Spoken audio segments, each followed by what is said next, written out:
आज हम बात करेंगे यूनिट वेक्टर की और उसको एक वेक्टर को दो कंपोनेंट्स में कैसे डिवाइड करते हैं इस चीज़ की। तो यूनिट वेक्टर हमें मालूम है कि अगर हम कोई वेक्टर बताते हैं जैसे कि वेक्टर ए, उसको ऐसे लिखते हैं और कह देते हैं कि 5 मीटर इन ईस्ट डायरेक्शन। ठीक है ना। तो वेक्टर का मतलब हो गया कि एक तो हमने उसका मैग्नीट्यूड बता दिया और एक डायरेक्शन बता दी। और इसी को अगर मैं मैथमेटिकली लिखूंगी तो वेक्टर ए को मैं लिख सकती हूँ मैग्नीट्यूड और उसका डायरेक्शन। मैग्नीट्यूड हम लिख दिया ए और डायरेक्शन के लिए हमने लिख दिया ए के ऊपर cap, this is known as a cap. A cap जो है वो एक यूनिट वेक्टर है जो सिर्फ एक डायरेक्शन दे रहा है। यूनिट वेक्टर का मतलब इसका मैग्नीट्यूड तो 1 है, पर हाँ ये क्या दे रहा है, वेक्टर ए की डायरेक्शन दे रहा है कि ये ईस्ट डायरेक्शन में है। ठीक है। तो दैट मीन्स किसी भी वेक्टर के दो कंपोनेंट्स हैं, एक उसका मैग्नीट्यूड और एक उसका डायरेक्शन, जिसको हम बोल देते हैं unit vector of the vector A.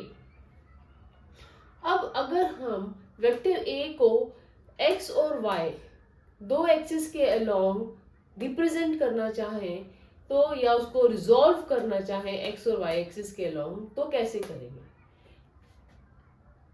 Suppose 0 to this O to Q is some vector A. O to Q एक वेक्टर A रिप्रेजेंट कर रहा है such that this vector A is making angle theta with x axis. अब x axis की direction दिखाने के लिए हम जो यूनिट वेक्टर यूज करते हैं उसको बोलते हैं आई कैप, और y एक्सिस की डायरेक्शन दिखाने के लिए जो यूनिट वेक्टर यूज किया जाता है उसको बोलते हैं j कैप। इस वेक्टर a को अगर हम q से एक परपेंडिकुलर ड्रॉप करें x एक्सिस पे, तो ये जो कंपोनेंट आएगा along parallel to y axis, ये क्या कहलाएगा, वेक्टर a का y component, that is ay in direction of unit vector j। और इसी तरह से यहाँ पे ये जो कंपोनेंट आएगा से o r, वो क्या कहलाएगा, वो कहलाएगा x component of the vector a in direction of unit vector i x axis का। ठीक है। अब दैट मीन्स वेक्टर a को मैं कैसे लिख सकती हूँ दो कंपोनेंट्स में, एक तो है उसका ax component in direction of unit vector i, और एक तो है उसका y component in direction of unit vector j, such that अगर मैं साइन थीटा निकालू इसके अंदर, इस ट्राइंगल ओ क्यू आर में साइन थीटा निकालना चाहूं तो साइन थीटा क्या आएगा, परपेंडिकुलर अपॉन हाइपोटेन्यूज। परपेंडिकुलर मतलब ए वाई, साइन थीटा तो सिर्फ मैग्नीट्यूड की टर्म आएगी ना, तो अपॉन हाइपोटेन्यूज का मैग्नीट्यूड क्या है, ए, विच इंप्लाइज कि ए वाई क्या बन गया, ए वाई बन गया ए साइन थीटा। अब अगर इसी ट्राइंगल में हम cos थीटा निकालेंगे तो cos थीटा का फॉर्मूला क्या है, base upon hypotenuse, that is base is ax upon hypotenuse का मैग्नीट्यूड है a, this implies ax is equal to क्या आ गया, a cos थीटा। ठीक है। दैट मीन्स अगर मैं इक्वेशन नंबर 1 और इक्वेशन नंबर 2 को स्क्वेयर करूं और फिर ऐड करूं, दैट इज ए वाई का स्क्वायर प्लस ए एक्स का स्क्वायर, ये क्या बन जाएगा, A square sine square theta plus A square cos square theta, right. और इसमें हम क्या करें, अगर ए स्क्वायर को बाहर कॉमन ले लें तो अंदर क्या रह जाएगा, sine square theta plus cos square theta. But we all know sine square theta plus cos square theta is 1, so what do we get, we are getting that a square is equal to ay square plus ax square. That means अगर vector a का मेरे को magnitude निकालना है तो that will be simply under root of ax square plus ay square. तो एक तो ये फॉर्मूला हमारे पास आ गया, मैग्नीट्यूड कैसे निकालेंगे वेक्टर a का, जब उसके कंपोनेंट्स ax और ay का मैग्नीट्यूड नोन हो। अब अगर मैं इक्वेशन 1 को डिवाइड करूं बाय इक्वेशन 2 तो क्या बनेगा, a by a sine theta by a cos theta is equal to 1 by 2, so it becomes ay upon ax. A cancels, sin theta by cos theta is tan theta, so this implies we get tan theta is equal to ay upon ax.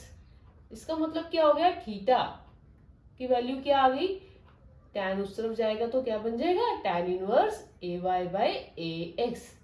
That means अगर हमें direction निकालनी है vector a की with respect to x axis angle theta, तो क्या formula देगा, tan inverse ay by ax. Now let's resolve a vector in 3 dimensions. 3 dimensions means x, y और z axis. Unit vector along x axis को हम लिखते हैं unit vector i, y के along direction है यूनिट वेक्टर j और z के along direction देता है यूनिट वेक्टर k. अब x, y, z के एक्सिस के डायमेंशंस में हमारे पास सपोज एक o से लेके p तक स्मॉल वेक्टर a है जिसको हमने रिप्रेजेंट करना है 3D में. उसके लिए हम सबसे पहले क्या करेंगे, वेक्टर a का फ्रॉम p एक कंपोनेंट ड्रॉप करेंगे ऑन एक्स वाई प्लेन, ठीक है, और वहीं पर ही एक परपेंडिकुलर ड्रॉप करेंगे on Z axis such that o to n will represent the z component of vector a z. अब यहाँ पर जो q तक इसका कंपोनेंट या परपेंडिकुलर हमने ड्रॉप किया है उसको हम फर्दर दो कंपोनेंट्स में करेंगे क्योंकि ये एक्स वाई प्लेन में आया है ओ क्यू इसका वेक्टर ए का रिप्रेजेंटेशन है एक्स वाई प्लेन में. तो इसको हम दो कंपोनेंट्स में फर्दर डिवाइड कर सकते हैं by dropping the perpendiculars further along Y axis. जब परपेंडिकुलर ड्रॉप किया तो ये कंपोनेंट हो गया ए वाई और अलोंग एक्स एक्सिस इसका परपेंडिकुलर ड्रॉप किया तो ये कंपोनेंट हो गया A X from 0 to l. So in summary we can write के OP represents some vector A in 3 dimensions, OL will represent AX component, OM will represent AY and OZ will represent AZ component of it. Where we know ON क्योंकि angle theta बन रहा है Z के साथ, तो हमेशा याद रखना कि जो भी थीटा के साथ वाला कंपोनेंट होता है वो कॉस कंपोनेंट होता है वेक्टर का. दैट मीन्स ए जेड जो कंपोनेंट होगा वो क्या बन जाएगा, ए का कॉस थीटा कंपोनेंट. और वहीं पर जो ओ क्यू कंपोनेंट आया है वेक्टर ए का वो क्या हो जाएगा, ये कॉस था तो ये हो जाएगा साइन कंपोनेंट. तो O Q is a sine theta component. हाँ, अगर ओ क्यू को हमने फर्दर एक्स और वाई एक्सिस में डिवाइड किया तो ये जो ए एक्स कंपोनेंट बनेगा, अगेन यू कैन सी कि ए एक्स एंगल फाई के साथ वाला कंपोनेंट है तो ये कॉस वाला कंपोनेंट बन जाएगा A X. So that means A X can be written as O Q times cos phi और ओ क्यू क्या है, A sine theta cos phi. और सिमिलरली ओ वाई के अलोंग जो कंपोनेंट है ए वाई वो फिर क्या बन जाएगा, साइन कंपोनेंट बन जाएगा ओ क्यू का. इसी को अगर हम और डिटेल में समझना चाहते हैं कि एक वेक्टर स्मॉल r है उसको 3 डायमेंशंस x y z में कैसे रिप्रेजेंट करेंगे, तो we can have another way of understanding it, that is through completing a parallelepiped. Parallelogram तो 2 डायमेंशंस में होता है ना, तो 3 डायमेंशंस में जब वैसी सिमिलर फिगर बनती है उसको हम क्या बोलते हैं, पैरेललोपिपेड. इसमें हमारे पास क्या है, एक स्मॉल वेक्टर r है फ्रॉम o to g. इसी के आगे हमने पैरेललोपिपेड A B C D E F G complete किया है ये parallelepiped such that small r is one of the diagonals of this parallelepiped. o to g combine कर रहा है, ये स्मॉल r क्या है, एक डायगोनल है. अगेन एक्स एक्सिस के along unit vector i, y axis के अलोंग यूनिट वेक्टर j और z के along unit vector k.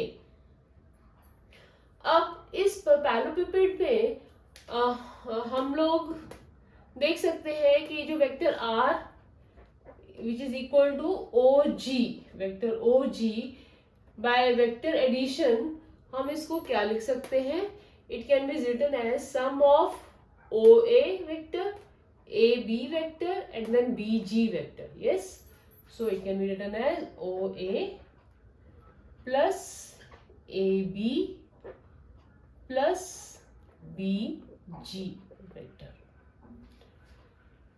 Okay, vector OA is the I component, that is some x unit vector I. What about vector AB, that is parallel to OC, which is the y component?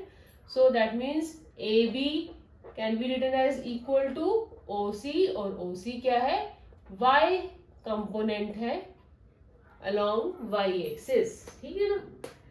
अब BG is parallel to OE, और OE क्या है, z component है along k axis. So BG can be written as equal to vector OE, और ये क्या है, z component है vector r का along unit vector k. Putting in these values back to vector r, we get xi plus yj plus zk. So this is the way of writing vector r in terms of 3 dimensions. और अगर मैं इसका magnitude लिखना चाहूँ तो 3 dimensions में vector r का magnitude क्या हो जाएगा, x square plus y square plus z square whole under the root.